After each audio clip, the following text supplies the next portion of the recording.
त्वमादिदेवः पुरुषा पुराणः त्वमस्य विश्वस्य परम निधानम वेत्तासि वेद्यं च परम च धाम त्वया ततं विश्वमनंत रूप वायु यमः अग्निवर्णः शशांकः प्रजापतिस्त्वं प्रपितामहस्य नमो नमस्तेस्तु सहस्रकृत्वा पुनश्च भूयोऽपि नमो नमस्ते।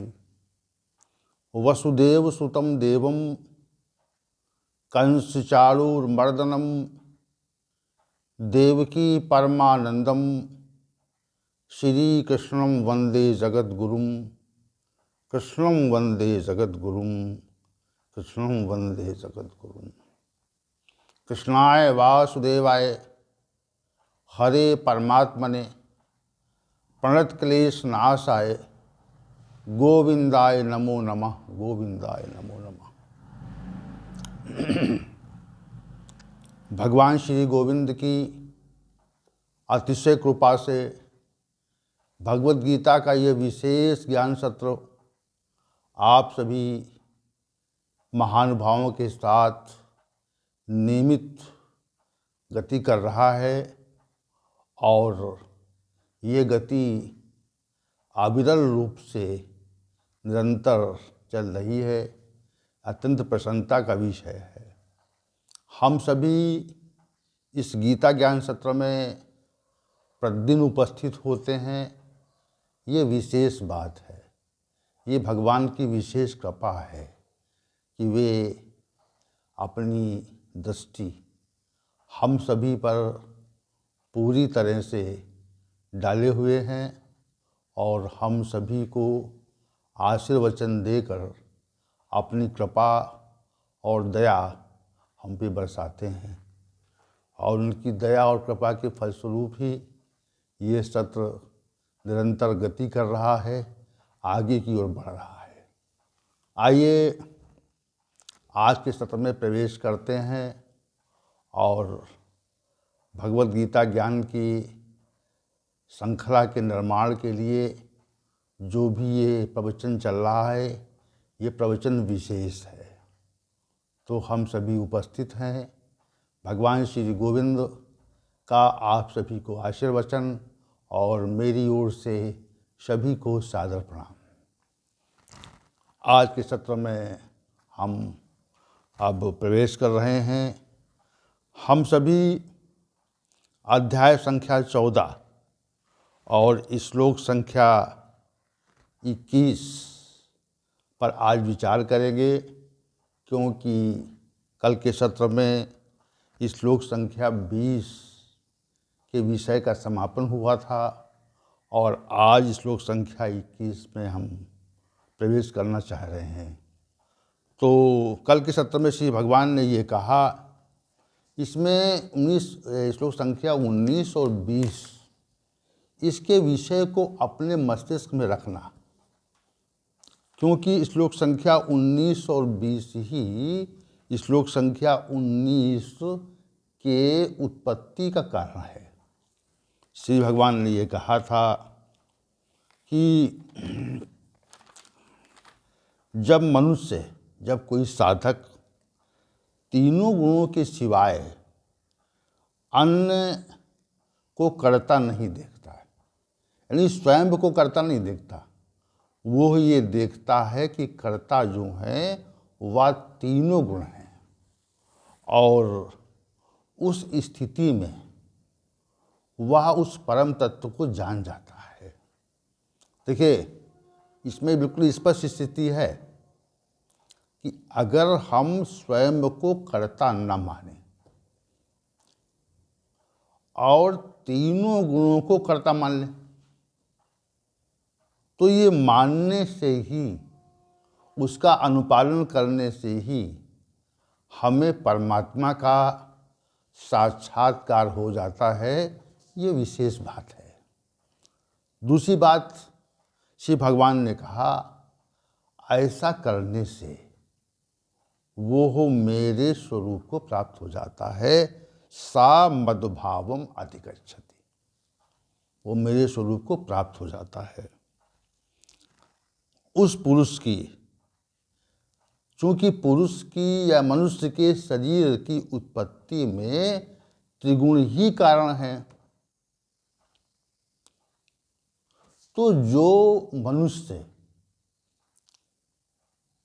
इन त्रिगुणों का अतिक्रमण कर जाता है वह जन्म, मृत्यु, जरा, दुख सबसे मुक्त हो जाता है और उस अमृत का अनुभव करता है, अमृत को पा लेता है। तो चूंकि श्री भगवान ने यहाँ पर अमृत की बात कह दी, तो अमृत की बात कहने पर श्री अर्जुन के मन में ये प्रश्न उठा।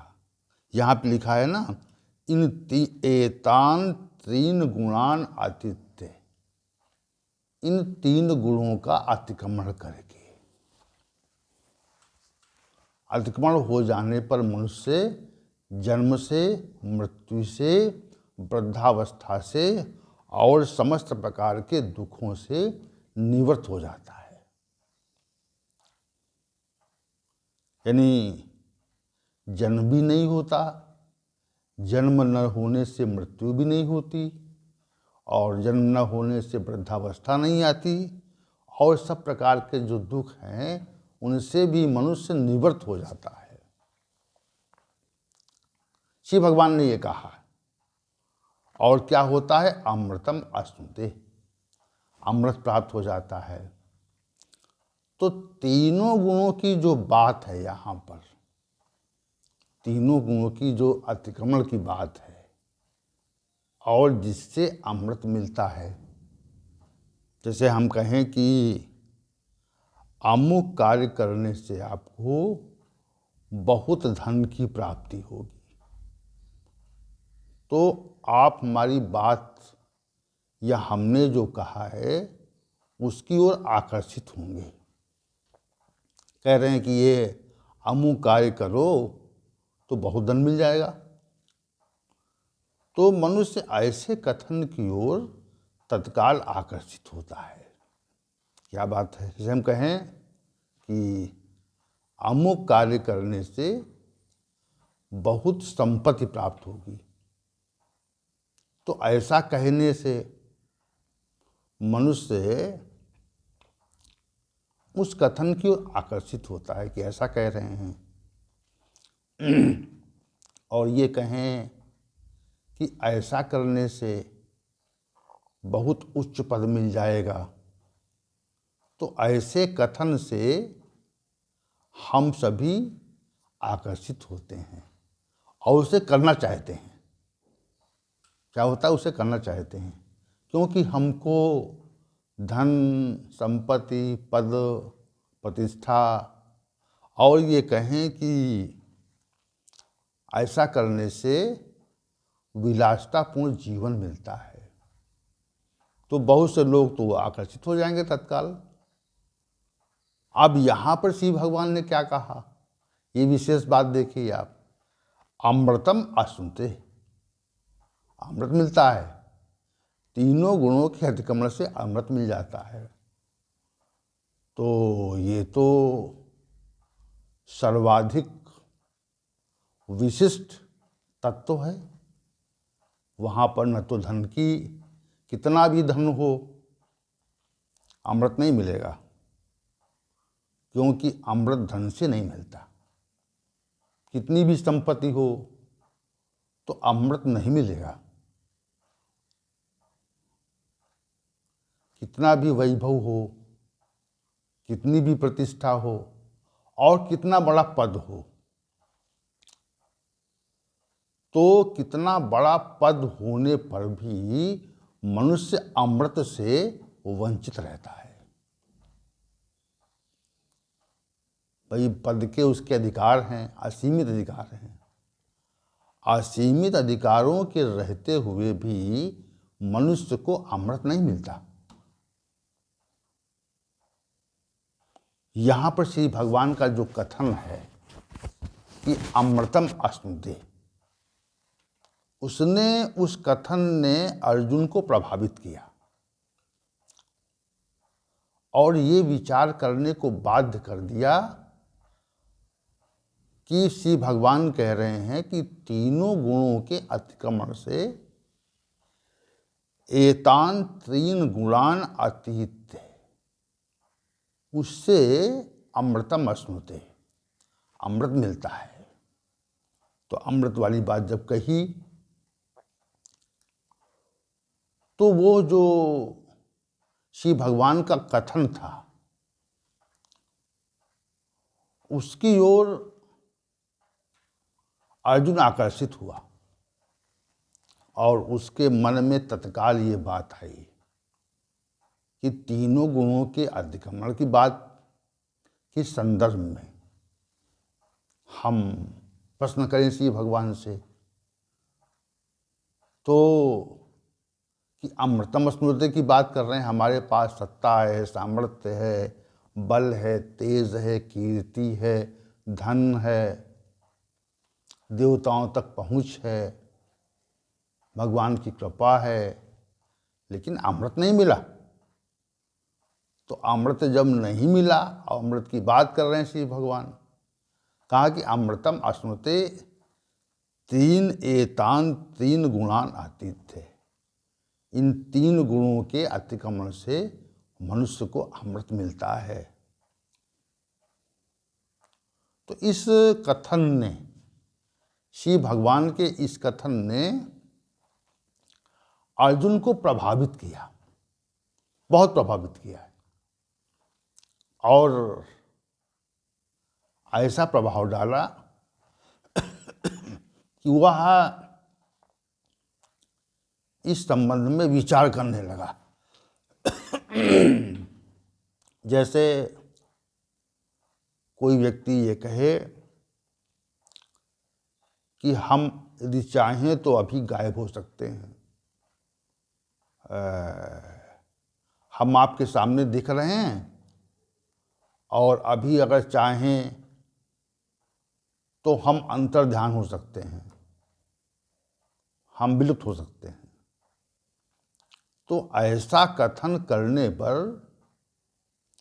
जो मनुष्य हैं उसकी ओर तत्काल आकर्षित हो जाएंगे। अरे इसको अंतर्ध्यान होने की कला आती है। तो ये आकर्षण क्यों है? आकर्षण इसलिए है कि उस मनुष्य ने ये कहा है कि मैं यदि चाहूं तो अंतर्ध्यान हो सकता हूं। तो यहाँ पर जो तो आकर्षित होंगे और पूछेंगे भाई कैसे हो सकते हैं आप। यदि मान लिया न भी हुआ तब भी लोगों का आकर्षण रहेगा और लोग ये जानना चाहेंगे कि ये व्यक्ति अंतर्ध्यान होने की कला को कैसे जानता है, उसकी प्रक्रिया क्या है, इस विषय में जानना चाहेंगे।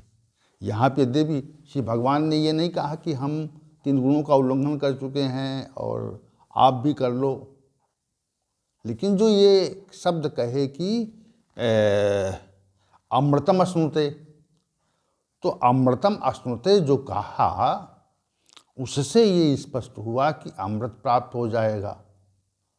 तो अर्जुन आकर्षित हुआ और उन्होंने ये प्रश्न उठ गया उसके अंदर कि तीनों गुणों की अतिक्रमण कैसे हो सकता है। तो पहले उसने जो ये इसमें प्रश्न किए हैं, ये तीन प्रश्न किए हैं और तीनों प्रश्न विशिष्ट हैं जो आज के सत्र का केंद्रीय विषय है। श्री भगवान ने कहा, श्री भगवान ने नहीं कहा, अर्जुन ने कहा। अर्जुन ने श्री भगवान के इस कथन के उपरांत कि अमृतम अश्नुते, तीनों गुणों के अतिक्रमण से अमृत मिलता है, तो ये जब कहा तो अर्जुन ने प्रश्न किया। अर्जुन उवाच कैलिंगे तीन गुणान एतान अतीता भवति प्रभो किमाचारः कथम च एतान तीन गुणान अतिवर्तते। एतान तीन गुणान अतीता कैलिंग, इन तीन गुणों से अतीत हुए विशिष्ट साधक के लक्षण क्या होते हैं। लिंगे भवति, भवति प्रयोग किया कि तीन गुण का कोई अतिक्रमण कर जाए। पहला प्रश्न ये है कि तीनों गुणों का अतिक्रमण कोई कर जाए तो उसके लक्षण क्या होते हैं, ये बताइए भगवान। पहली बात, जैसे हमने कोई वस्तु देखी तो पहले उस वस्तु के लक्षण देखते हैं कि लक्षण क्या है इसके अंदर है। लक्षण देख के अनुमान लगाते हैं ना। तो उन्होंने कहा कि तीन गुणों से जो तीनों गुणों का अतिक्रमण कर लेता है विशेष साधक, वह उसके लक्षण क्या होते हैं, ये पहला प्रश्न है। और दूसरा प्रश्न ये है किमाचारा, उसका आचरण क्या होता है। हे प्रभु, हे भगवान, उसका आचरण क्या होता है। और कथम एतान तीन गुणान अतिवर्तते, और किस प्रक्रिया से इन तीनों गुणों का अतिक्रमण होता है। तीन प्रश्न हैं, तीनों प्रश्नों को आप सुनिए जरा। पहला प्रश्न ये है अर्जुन का कि तीनों गुणों से जो महापुरुष अतीत हो जाता है उसके लक्षण क्या होते हैं, पहला प्रश्न। दूसरा प्रश्न, उसका आचरण कैसा होता है,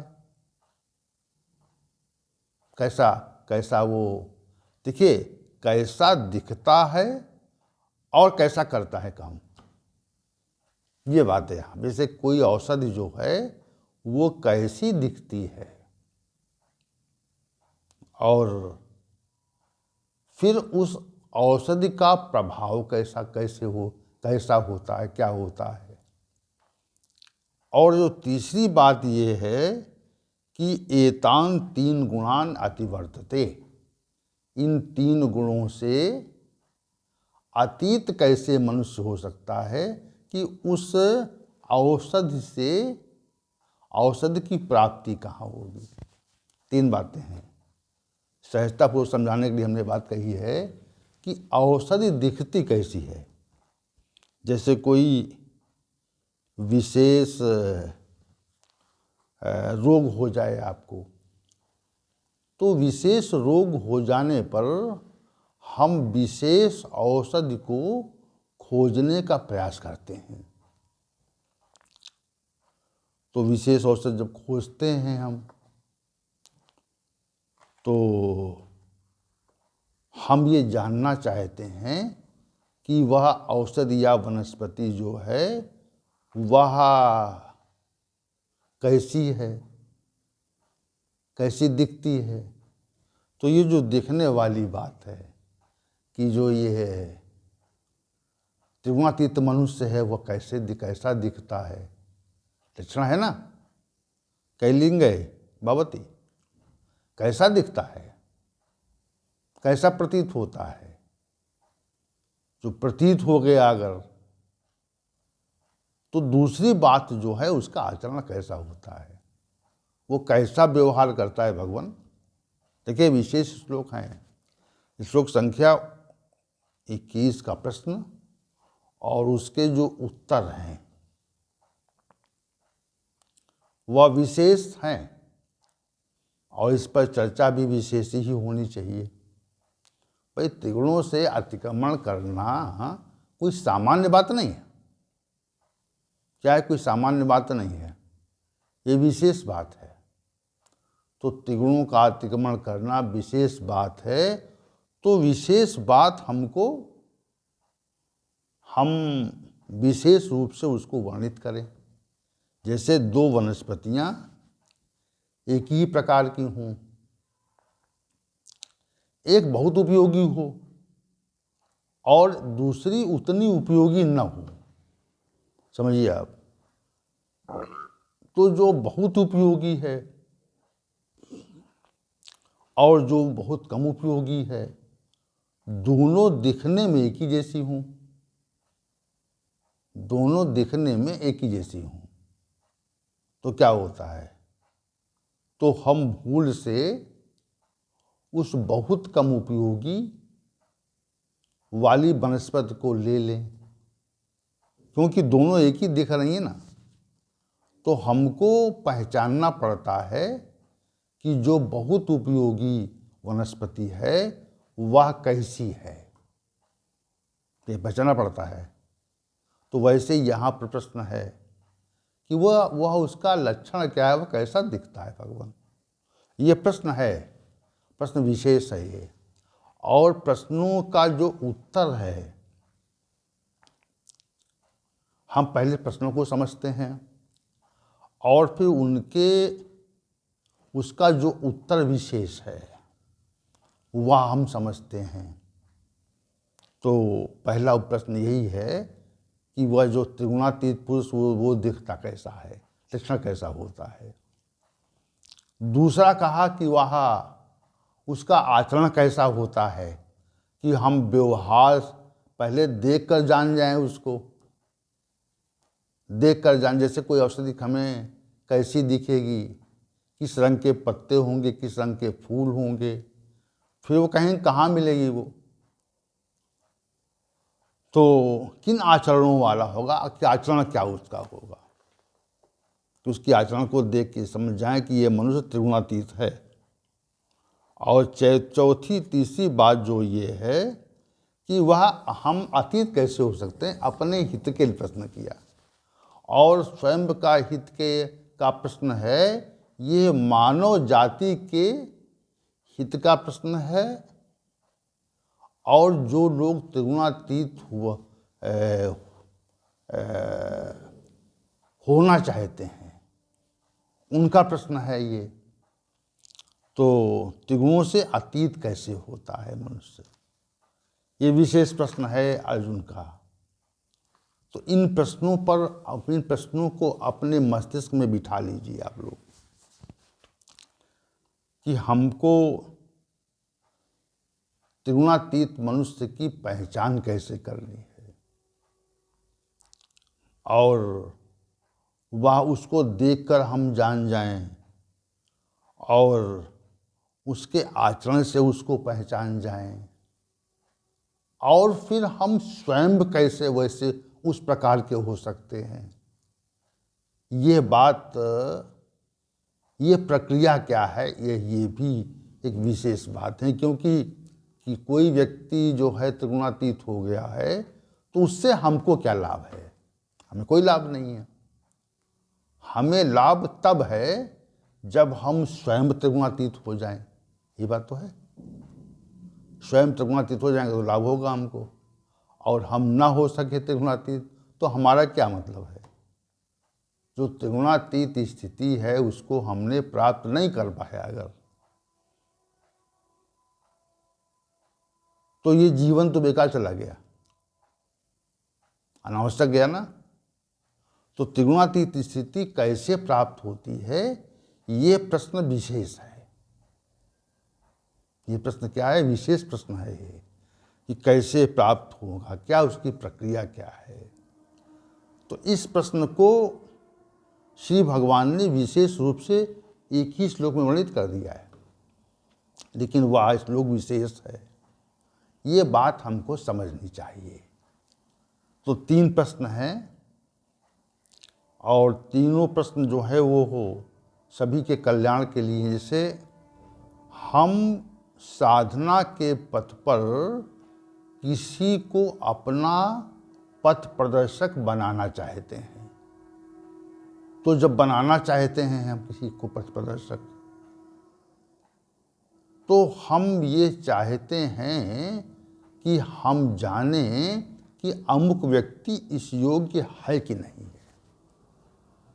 समझिए आप, अमुक व्यक्ति इस योग्य है अथवा नहीं है।